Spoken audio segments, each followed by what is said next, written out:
welcome to allthingsmaths.net. Thanks for joining me. Look, I just wanted to follow up with that tutorial that some people have been asking, which is basically how to create those quizzes, the forms that I've posted. I'm hoping you have access to them, but if you don't, I'll show you now what it would look like.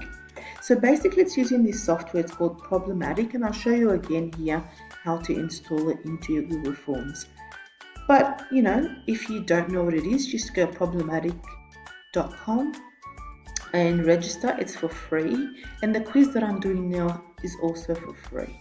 So I hope you enjoy. Okay, so what we're doing is we're just starting out here. So I logged in normally. And then obviously if you go to export, you won't be able to export. So because I've done one in the past, I'm going to delete it, but you might have not have done one before. So if you're going to do another one later on, you have to select all and delete the one you've previously done, because they only allow you to do one at a time, like one worksheet at a time from their website for free. So if you were going to export, you're not going to be able to export. So you have to go to the play area, which is up the top here. And then we're going to go select.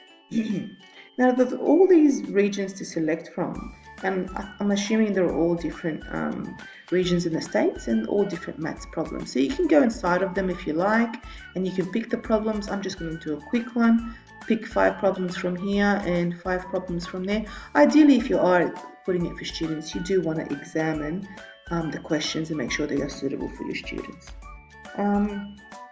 So now I've got 10 problems up there, as you can see. I'm happy with that, I think.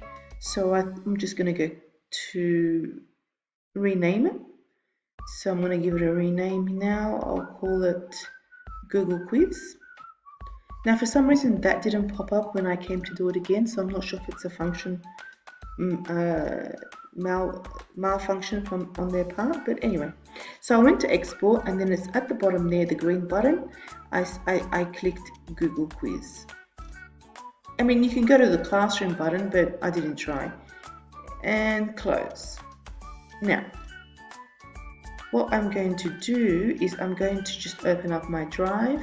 So you would open up your drive by going to Gmail or by going to just drive there on the 9 button. And you'd say you want to create new. Now we're going to create a new form. So find form. Now just be careful here, let it highlight because you're going from a template. Don't go recently used, scroll down, go to education and go blank quiz, because it only works with blank quiz. Now it's a bit slow today, the internet, so bear with me please. Okay, so if I go to the right there and I say add-ons, this is a tricky part. I'm just going to close that box, sorry. Okay, so I'm just going to write here Problematic, which is an add-on for Google Forms, and I'm just going to install it, and it's for free, which is great. So hopefully they leave it for free for us for a while, but at least during this time it's really useful. And then I'm going to click my email, which I want Google Forms to add this add-on to. I'm going to allow it. Okay. So Problematic is not just for maths. I think it was for social sciences and some sciences as well. So if you've got other teachers, do share these tutorials with them. It's just showing me here where I can find. Okay, I'm happy with that. So I'm just going to close that, and I'm going to go straight into the add-on button and Problematic. Add questions to blank quiz, which already I've done, but chosen. And enter code here. This is when you right click and you paste, or you control V and press OK. And that's it.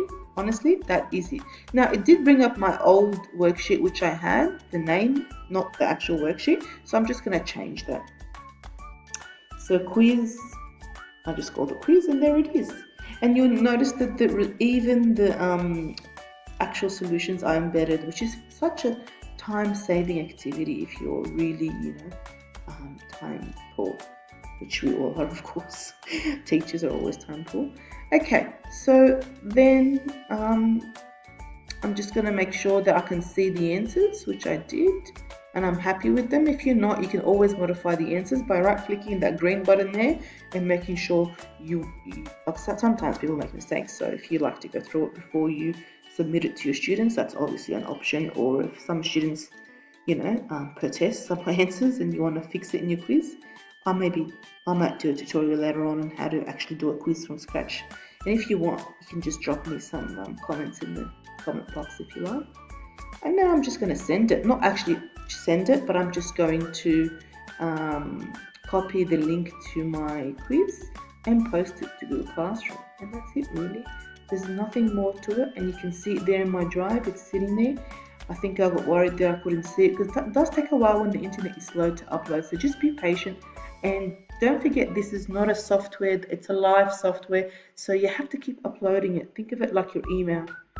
You need to keep uploading, otherwise you might not see the changes. Like refreshing, I should say. So, okay, and that's it. I'm going to give it another title here, and it says saving up there, which it reassures me that it is saved. And I'm going to give the actual see, it usually does upload here straight away, but again, because the connection is quite slow, I'm just going to upload it myself anyway. Thanks for watching. I hope you enjoyed.